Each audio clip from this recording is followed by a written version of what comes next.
Hello everyone and welcome back to another video. So today I want to talk about Space Hulk Deathwing. I want to talk about making Space Hulk Deathwing a fantastic, amazing game. At the moment it's a good game, it's a fun game, but it's not reaching the peak levels of legendary status that we associate with Dawn of War, you know, the Dawn of War series, Dawn of War 2, Dawn of War Retribution. When you think of good 40k games, your mind instantly goes to Dawn of War or, you know, Space Marine. Those are the peak 40k games that we've had in the past. Deathwing, on the other hand, is a good game, like I just said, but it's not reached that peak. So I just want to jump in and I just want to discuss some features that developers can do to reach that peak and make it an amazing game. So let's start with the big one, and that is PvP for me. At the moment, this game is pure co-op. It's just you going against wave after wave of Tyranids, and as fun as it can be, it can get very competitive very, very fast. I know we have the special missions where it brings different things in, where you have like random missions, and every map is more or less different, even though you're on the same map, but it changes objectives around. Yeah, that can be fun, but at the moment, once you start playing it as much as I have, and I've got all like the big weapon unlocks, and you know the maps and all that kind of stuff, it just becomes a tad tedious, a tad boring, and you really learn how the PvE aspect of the NIDs work. Like, you know, you can lock doors and they can't get through the doors. You know, like if you go around certain corners, you know, you can basically funnel them in and hit them down and stuff. It just becomes a bit easier. Even, like I said, at the highest difficulty, you can do this. So I think adding a PvP element into the game would make the game far more difficult for the players. Just imagine me as a Terminator, and on the opposing team, let's say there's just two real life players, and they are moving with the Tyranids. Let's say, I don't know, they could probably be a Broodlord. I know Broodlords can't fit down most of the corridors and stuff, but let's just say, go for example, that one of the main aspects they can take is a Broodlord. I'd think it'd be a lot more fun if I'm actually going against a Broodlord which is player controlled rather than the computer controlled, because I know what that Broodlord's got to do with the computer, with the AI and stuff, where as a player, his mind is completely different. Every time it's going to be a different experience, because every person is different when they come to play this game. And of course, Broodlords are just one aspect of maybe how you can do PvP. Maybe you can, you know, the player can take control of hybrids, you know, bigger hybrids, more stronger hybrids, which actually can go against Terminators. This is a really fun idea. I was thinking this last night. How about we actually have a Fallen on the ship? Wouldn't it be cool? All of a sudden, you're just going around with your team, and you see like another team of Terminators which are actually Fallen. They've answered the distress call or something, and it's basically Dark Angel on Dark Angel, traitor versus loyalist and stuff like that. How cool would that be? I know it's probably pipe dreams, but I think, you know, adding that kind of aspect into the game would be really, really fun. And it adds another difficulty to the game, adds more fun to the game, because you're going against people. You're not going against this AI, which, like I said, you just get used to.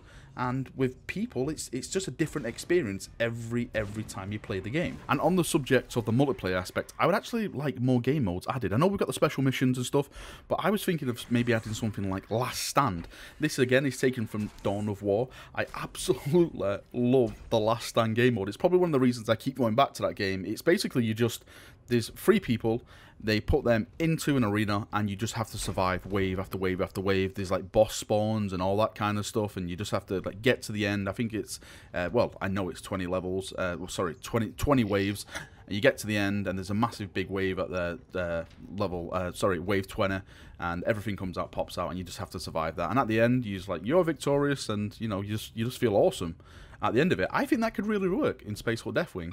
So you have like a map which is like shaped like a rounded arena-esque type of map, and just wave after wave of Tyranids to start popping up. You know, you have Broodlords popping up. Maybe we can get even some new variants of mobs popping up in there, some bigger level Tyranids and stuff like that, which would be really, really cool. And maybe we can like add some stuff in, like maybe this wave, if you survive a certain amount, or maybe you have to like activate a certain generator, and maybe that will spawn like turrets to assist you or something. Or maybe, you know, it's like a complete different leveling system where, you know, as they do it in Last Stand, you unlock different stuff. So if you reach a certain level, then you unlock like turrets to deploy and all that kind of stuff. And it's just, you know, you just have to survive the waves. I think a game mode like that would really, really work well in this setting, because the Tyranids work in like this mass horde kind of mode. So you know, when they come and throw themselves at you, it's just bracing for that and trying to survive it. I just love the idea of having last stand in this game. I think it would work really, really well. Another huge thing I love in games, and I always mention this, and that is modding.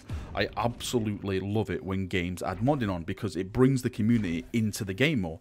Every game that I've played with modding is still around today. Again, I go back to the Dawn of War games. Space Marine kind of had modding, but I think that was the first game that was really, from the 40k series, which was branching away from modding. I know you can add some skins in, but you couldn't really do anything in the multiplayer aspect. But I'm on about, you know, just going back to that where you actually bring the community in. You get people making skins. Maybe you can have like this a Steam workshop added to the game, and people could submit content and the devs approve it. Maybe they have to send off to GW, and GW gives a thumbs up, and then they put it into the game. All this kind of stuff really, really adds to the game, because, like I said, it brings people into the game. It gets people involved. It makes you think, wow, okay, I can actually add content into this game and people can play it, and then all that kind of stuff. It's really, really awesome when modding comes into the game, and it adds more into the game then, because the community are supplying the content. So then the developers can focus on more serious stuff, like, you know, bug fixes, balance issues, maybe working on other stuff like maps. But then again, maps could be a part of the modding community as well. This is on Unreal, and Unreal, well, from what I've heard, is one of the most friendly moddable engines around. People always start on Unreal and learn basically how to do stuff on Unreal, and they go to other branches of whatever it's like, the game industry and stuff like that. So maybe we can even have like the map aspect into the game, because one of the things about the game at the moment is that the maps are fantastic. Like I've always said this, the atmosphere in this game is 100% bang on 40k, but there's only so much you can do before you start getting bored of those maps. So I think if you add something where you have like a, you know, just supply all the assets and let just people just go in and just randomly just make maps. This is a Space Hulk. Nothing really has to make sense. Everything's mashed together, so you don't really have to have that nice flow of maps.